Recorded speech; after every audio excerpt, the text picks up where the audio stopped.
Good morning everybody, welcome to my channel Arnab study corner. আমি তোমাদের Arnab sir.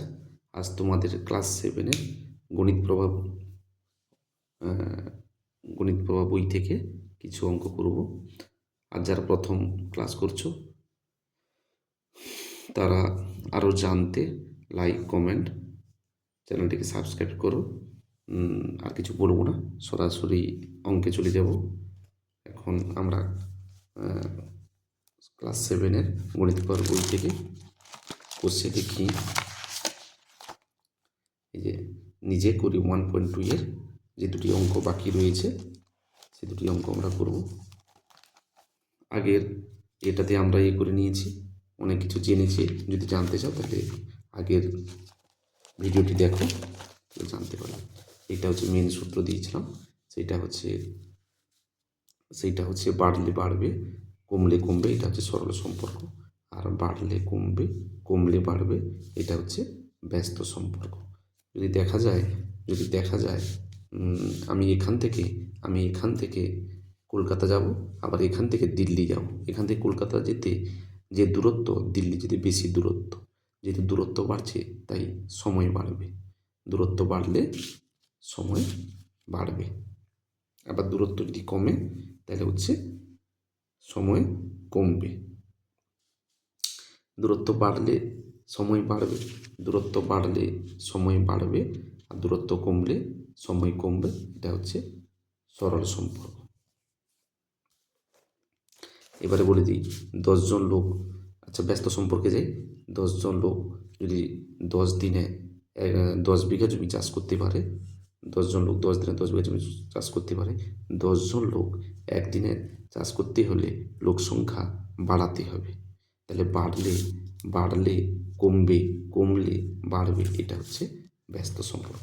এবার আমি অঙ্কে চলে যাই। কি বলেছে 20 জন লোক ঠিক করলো 30 দিনে তারা একটি বাড়ি সারানোর কাজ সম্পূর্ণ করবে। কিন্তু কিন্তু 6 দিন পরে তাদের মধ্যে 8 জন লোক অসুস্থ হয়ে পড়লো। হিসাব করে দেখি কতদিনে তারা বাড়ি সারানোর কাজ শেষ করবে। এখানে দেখো তো 20 জন লোক 30 দিনে একটা বাড়ি সারানোর কাজ সম্পূর্ণ করবে ঠিক করেছিল। কিন্তু কিন্তু কি হলো না, 6 দিন পর, তাহলে 30 দিনের মধ্যে 6 দিন চলে গেল, তাহলে পড়ে থাকবে কত? পড়ে থাকবে হচ্ছে 24 দিন। এবারে দেখো 20 জন লোক কাজটা ঠিক করে বলেছিল, 8 জন লোক অসুস্থ হয়ে গেল, তাহলে লোক সংখ্যা থাকলো কত? 20 থেকে 8 বাদ, তাহলে কত হবে? 12 জন লোক। এবারে আমি অঙ্কে আসছি, দেখে নাও। এটা হচ্ছে তোমার নিজে করি 1.2, 9 নম্বর দাগ, 9 নম্বর দাগ। এখন তোমাদের যেটা লিখতে হবে সেটা লিখতে হবে গণিতের ভাষায়। সমস্যাটি হলো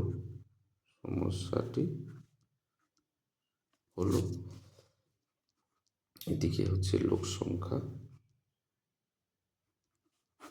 আর এটা হচ্ছে দিন সংখ্যা।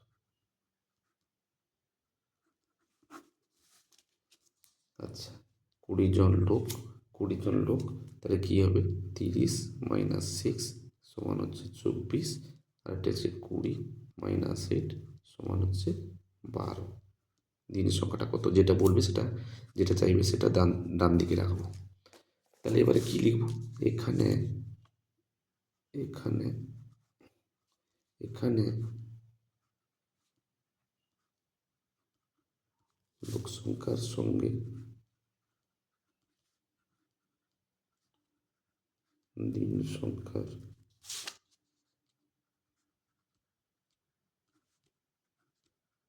সম্পর্ক ব্যস্ত। কেন ব্যস্ত? লোক সংখ্যা বাড়লে দিন সংখ্যা কমে যাবে, তাহলে বাড়লে কমলে কি হবে? ব্যস্ত সম্পর্ক। ঐকিক নিয়মে সমাধান করে পাই। কি লিখব? 20 জন লোক কাজটি শেষ করবে 24 দিন। একজন লোক কাজটি শেষ করবে কত দিনে? বেশি দিন সময় লাগবে। 20 জন লোক যদি 24 দিনে করে, একজন লোকের ওই কাজটি শেষ করতে কত দিন সময় লাগবে? 24 গুণ 20 দিন। এবারে কি বলছে? এবারে বলছে 12 জন, তাহলে 12 জন লোক কাজটি শেষ করবে 24 গুণ 20 12। তাহলে দেখো তো 12 দুনে 24, তাহলে থাকলো কত? 2 গুণ 20 সমান হচ্ছে 40 দিন। আচ্ছা, এইবারে বলো তো, এইবারে কি বলছে না, 20 জন লোক 20 জন লোক কাজটি 20 জন লোক কাজটি কতদিনে শেষ করে বলেছিল? 6 দিন। 6 দিন পরে কি হলো? 8 জন লোক অসুস্থ হয়ে গেল। তাহলে 20 থেকে 8 বাদ দিতে হলো 12 জন লোক আর কতদিনে কাজটি শেষ করবে? না, 6 দিনে তারা শেষ করবে ঠিক করেছিল, কিন্তু 8 জন লোক অসুস্থ হয়ে গেল। তাহলে দিন সংখ্যাটা বেড়ে যাবে, আর 8 জন লোক যেহেতু অসুস্থ হয়ে গেল, তাহলে সেই 20 থেকে 8 বাদ দিয়ে 12 জন লোকের কাজটি শেষ করতে বেশি দিন সময় লাগবে। সেটা কত দিন? 6 দিন যুক্ত যেটা আমার উত্তর বেরিয়েছে 40 দিন। এটা উত্তর বেরিয়েছে 40 দিন।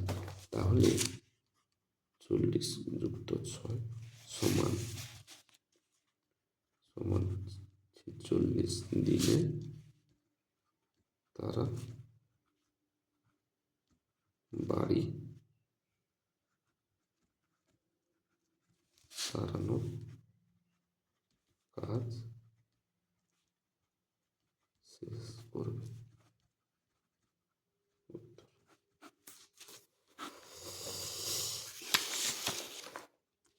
নেক্সট অঙ্ক,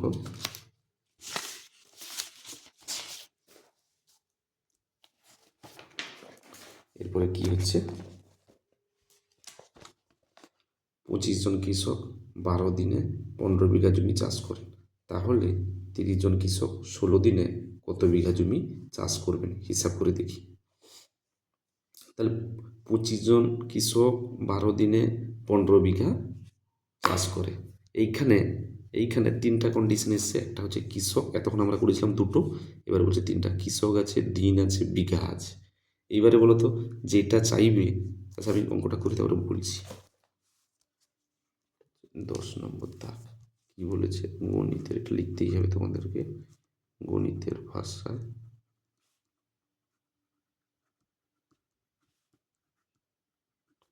সমস্যাটি হলো কৃষকের সংখ্যা,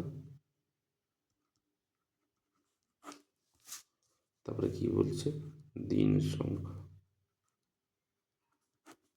তারপরে কি বলছে? জমির পরিমাণ, ব্র্যাকেটে লিখছি বিঘা। এবারে কি বলছে? 25 জন কৃষক 12 দিনে 15 বিঘা, 30 জন কত বলেছে? 30 জন 16 দিনে কত বিঘা?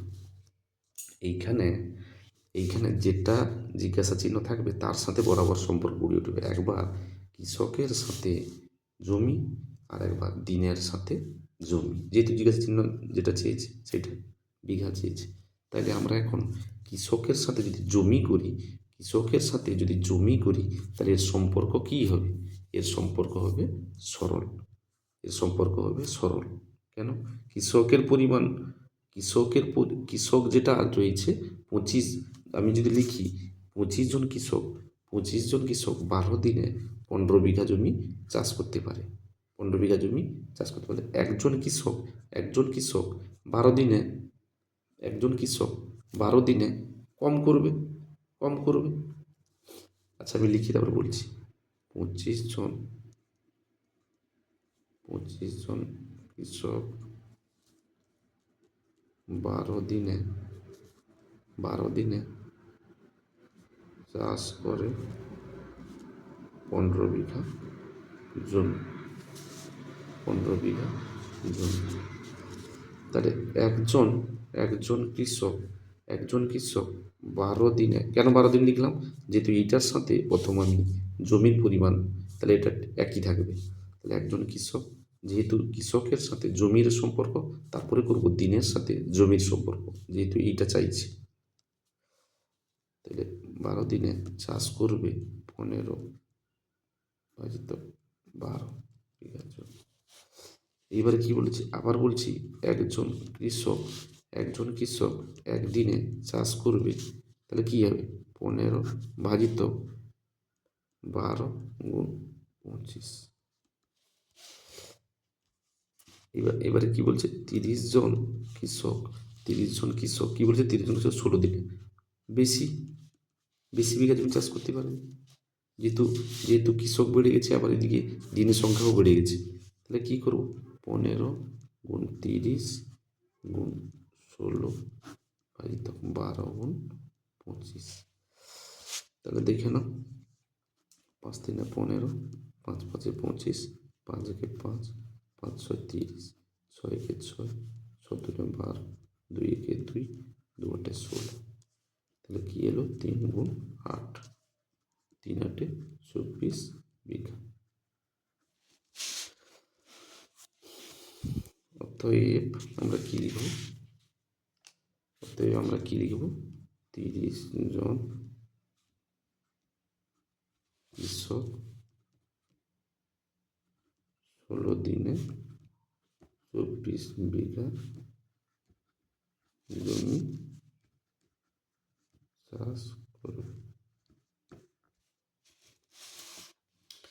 তাহলে নিজে করি, আমি সব অঙ্কগুলো করে দিলাম 6 থেকে 10 পর্যন্ত, 6 থেকে 10 পর্যন্ত সব অঙ্কগুলো করে দিলাম। তোমরা ভালো করে দেখবে, ভালো করে দেখে রাখবে চ্যানেল। এতক্ষণ ধরে দেখার জন্য থ্যাঙ্কস টু অল, ধন্যবাদ।